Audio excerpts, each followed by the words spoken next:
The door of Henry's lunchroom opened, and two men came in. They sat down at the counter. "What's yours?" George asked them. "I don't know," one of the men said. "What do you want to eat, Al?" "I don't know," said Al. "I don't know what I want to eat." Outside it was getting dark. The streetlight came on outside the window. The two men at the counter read the menu. From the other end of the counter, Nick Adams watched them. He'd been talking to George when they came in. "I'll have a roast pork tenderloin with applesauce and mashed potatoes," the first man said. "It isn't ready yet." "What the hell did you put it on the card for?" "That's a dinner," George explained. "You can get that at 6 o'clock. George looked at the clock on the wall behind the counter. "It's 5 o'clock. "The clock says 20 minutes past 5, the second man said. "It's 20 minutes fast." "Oh, to hell with the clock," the first man said. "What have you got to eat?" "I can give you any kind of sandwiches," George said. "You can have ham and eggs, bacon and eggs, liver and bacon, or a steak." "Give me chicken croquettes with green peas and cream sauce and mashed potatoes." "That's the dinner." "Everything we want's for dinner, huh? That's the way you work it?"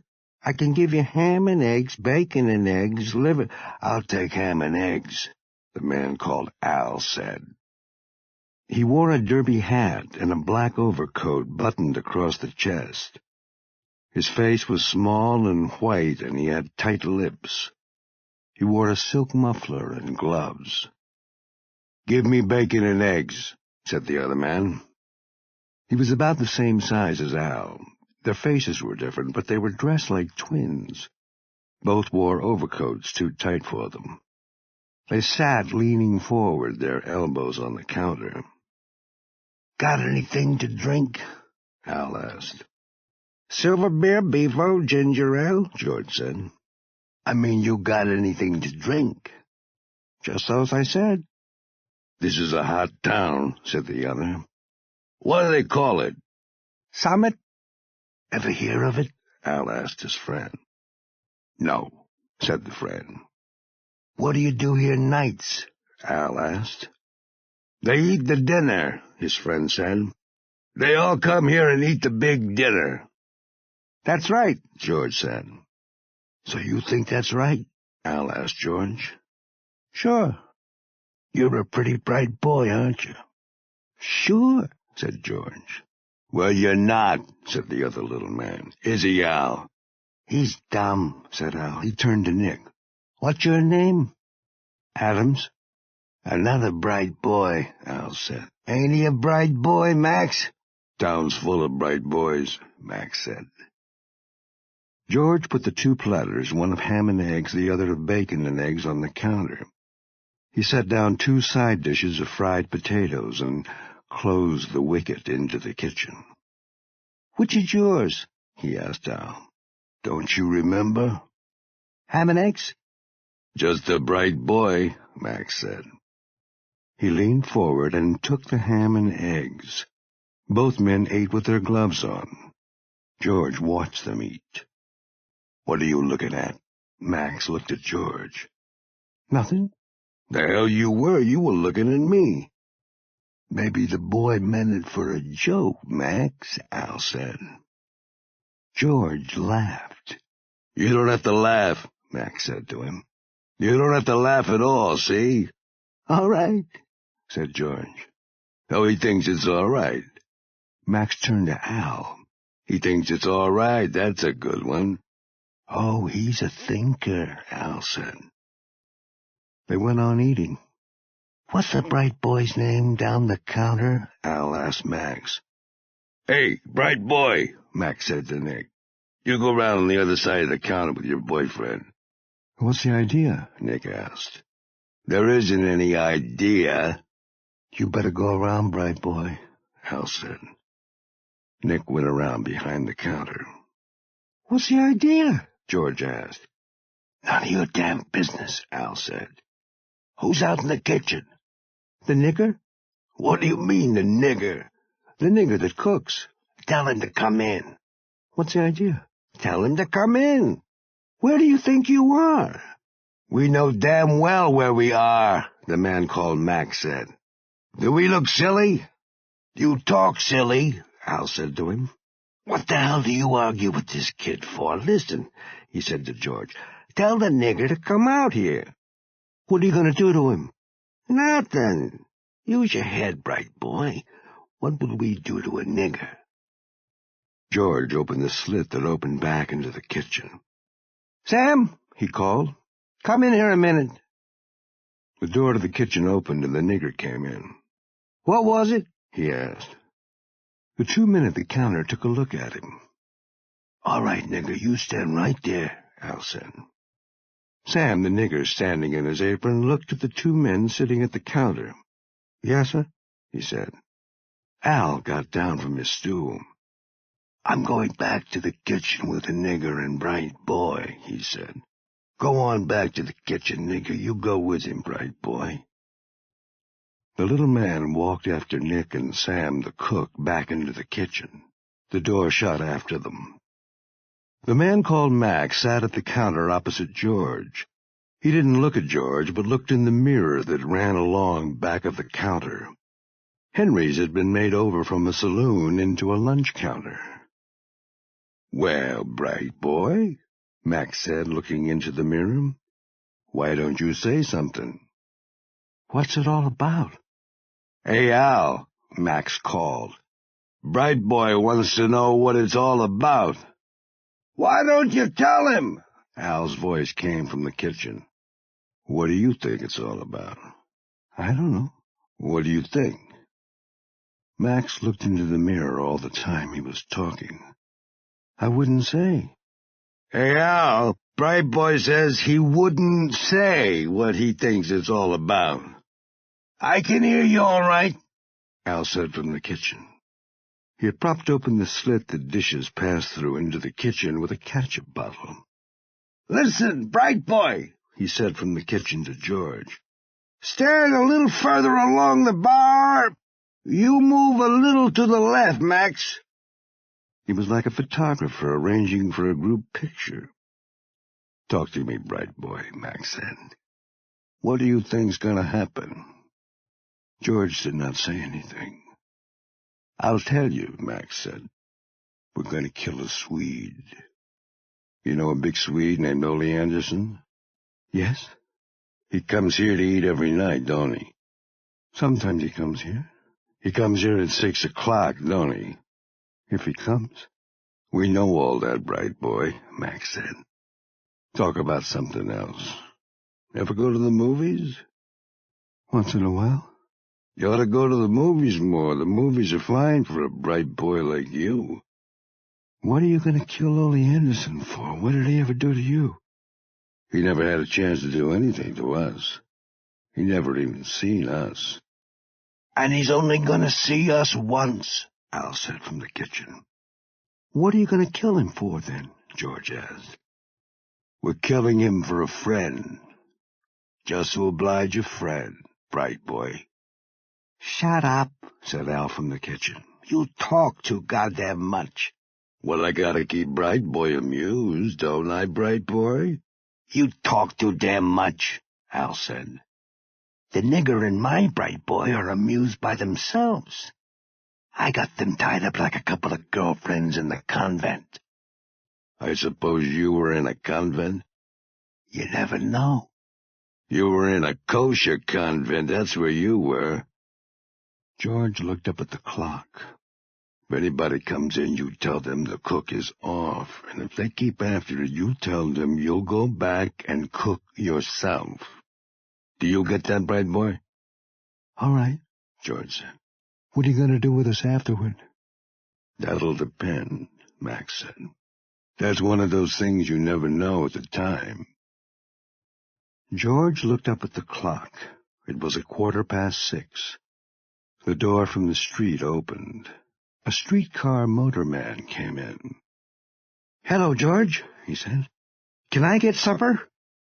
"Sam's gone out," George said. "He'll be back in about half an hour." "I'd better go up the street," the motorman said. George looked at the clock. It was 20 minutes past 6. That was nice, bright boy, Max said. You're a regular little gentleman. He knew I'd blow his head off, Al said from the kitchen. No, said Max. It ain't that. Bright boy is nice. He's a nice boy. I like him. At 6:55, George said, He's not coming. 2 other people had been in the lunchroom. Once George had gone out to the kitchen and made a ham and egg sandwich to go that a man wanted to take with him.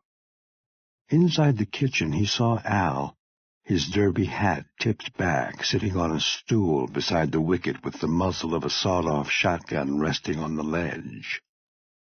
Nick and the cook were back-to-back in the corner, a towel tied in each of their mouths. George had cooked the sandwich, wrapped it up in oil paper, put it in a bag, brought it in, and the man had paid for it and gone out. Bright boy can do everything, Max said. He can cook and everything. You'd make some girl a nice wife, bright boy. Yes, George said. Your friend, Ole Anderson, isn't going to come. We'll give him 10 minutes, Max said. Max watched the mirror and the clock. The hands of the clock marked 7 o'clock, and then 5 minutes past 7. Come on, Al, said Max. We better go. He's not coming. Better give him 5 minutes, Al said from the kitchen. In the 5 minutes, a man came in, and George explained that the cook was sick. Why the hell don't you get another cook? The man asked. Are you running a lunch counter? He went out.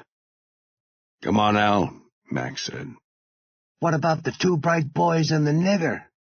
They're all right. You think so? Sure, we're through with it. I don't like it, said Al. It's sloppy. You talk too much.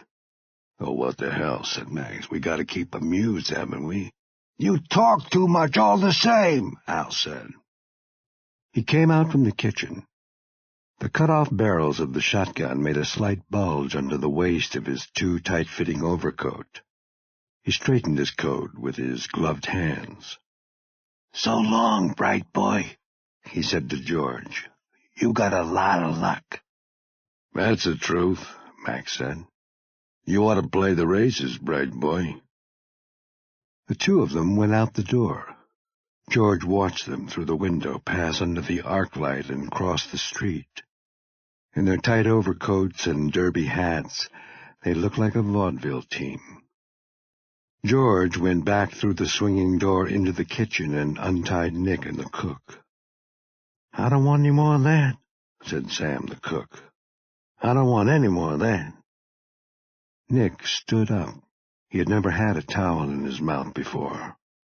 Say, he said, what the hell? He was trying to swagger it off. They were going to kill Ole Anderson, George said. They were going to shoot him when he came in to eat. Ole Anderson? Sure. The cook felt the corners of his mouth with his thumbs. They all gone? He asked. Yeah, said George. They're gone now. I don't like it, said the cook. I don't like any of it at all. Listen, George said to Nick, you better go see Ole Anderson. All right? You better not have anything to do with it at all, Sam the cook said. You better stay way out of it. Don't go if you don't want to, George said. Mixing up in this ain't going to get you anywhere, the cook said. You stay out of it. I'll go see him, Nick said to George. Where does he live? The cook turned away. Little boys always know what they want to do, he said. He lives up at Hirsch's rooming house, George said to Nick. I'll go up there. Outside, the arc light shone through the bare branches of a tree. Nick walked up the street beside the car tracks and turned at the next arc light down a side street. 3 houses up the street was Hirsch's rooming house. Nick walked up the 2 steps and pushed the bell. A woman came to the door. Is Ole Anderson here? Do you want to see him? Yes, if he's in. Nick followed the woman up a flight of stairs and back to the end of a corridor. She knocked on the door. Who is it? It's somebody to see you, Mr. Anderson, the woman said. It's Nick Adams." "Come in." Nick opened the door and went into the room. Ole Anderson was lying on the bed with all his clothes on. He had been a heavyweight prize fighter, and he was too long for the bed. He lay with his head on 2 pillows. He did not look at Nick. "What was it?" he asked. "I was up at Henry's," Nick said, "and 2 fellows came in and tied up me and the cook, and they said they were going to kill you." It sounded silly when he said it. Ole Anderson said nothing. "They put us out in the kitchen," Nick went on. "They were going to shoot you when you came in to supper."